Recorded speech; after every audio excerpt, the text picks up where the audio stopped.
반갑습니다. 오늘은 2022년 2월 2일입니다. 2022년 2월 2일 오늘 함께 보실 말씀은 요한복음 9장 24절에서 41절까지 말씀입니다.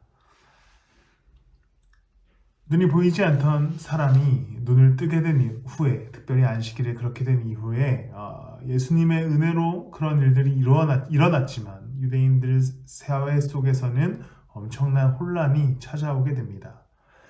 먼저는 그것이 안식일이었기 때문이었고, 또 오늘 본문에서 기록되듯이 그들이 생각하기에 창세 이후에 한 번도 일어난 적이 없었던 기적이라고 스스로 이야기할 만큼 엄청난 기적이 일어났기 때문입니다. 그렇기 때문에 일반 대중들도 동요하기 시작했고, 지도자급이었던 바리새파들도 이 문제에 대해서 굉장히 예민하게 반응합니다.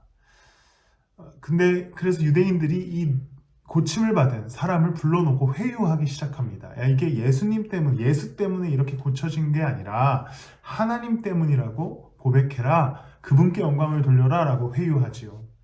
그러나 이 고침을 받은 사람은 나를 고치신 분이 예수님이신데 어떻게 그렇게 할 수 있느냐라고 생각하게 됩니다.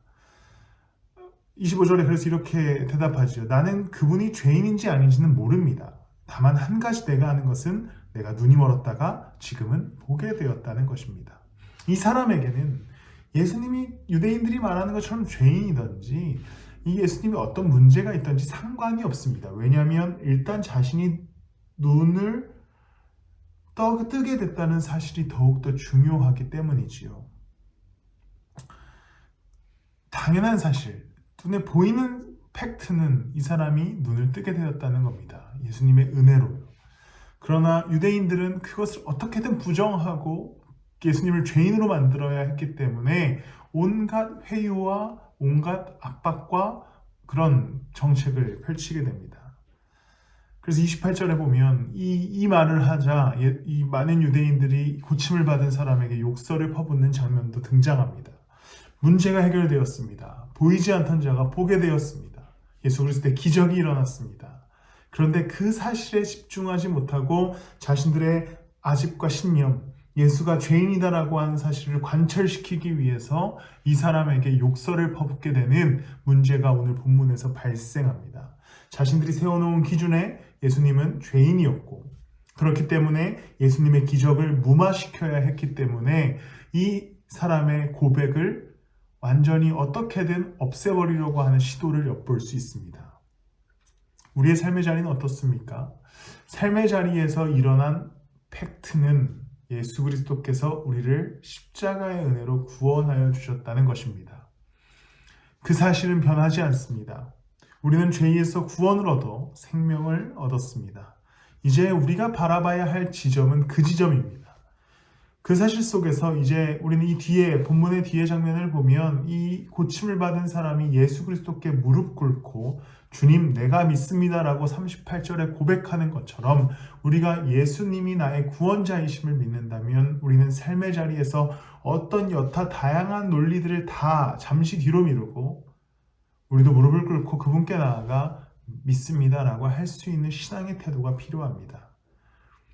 우리는 이제 그 고백으로 살아갈 수 있어야 됩니다. 다른 생각들, 다른 가치들, 다른 고집들, 이제 예수 그리스도의 구원의 사실, 십자가의 은혜 앞에서는 필요 없는 것이 되었습니다.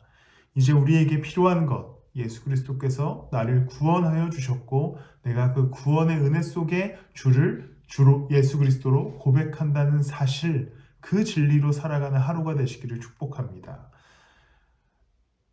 유대인들처럼 어떻게든 핑계를 대어 예수님을 부인하는 삶이 아니라 이 고침을 받은 사람처럼 사실은 눈 멀었다 뜨게 되었다는 이 사실 속에서 예수를 주로 고백했기에 죄인이었다 생명을 얻은 우리의 그 사실 속에서 예수를 주로 고백하는 하루 되시기를 축복합니다. 함께 기도하시겠습니다. 주님 감사합니다. 우리는 구원받은 자가 되었습니다. 죄에서 생명을 얻었습니다. 그러기에 주님, 이제 우리는 매일의 삶 속에서 고백하며 살아가길 원합니다. 주를 입으로 시인할 때, 예수 그리스도를 고백할 때 우리의 삶에 평안을 더하여 주시고 우리의 삶에 주님을 따라가는 힘을 얻게 하여 주시옵소서. 감사하며 예수님의 이름으로 기도드렸습니다.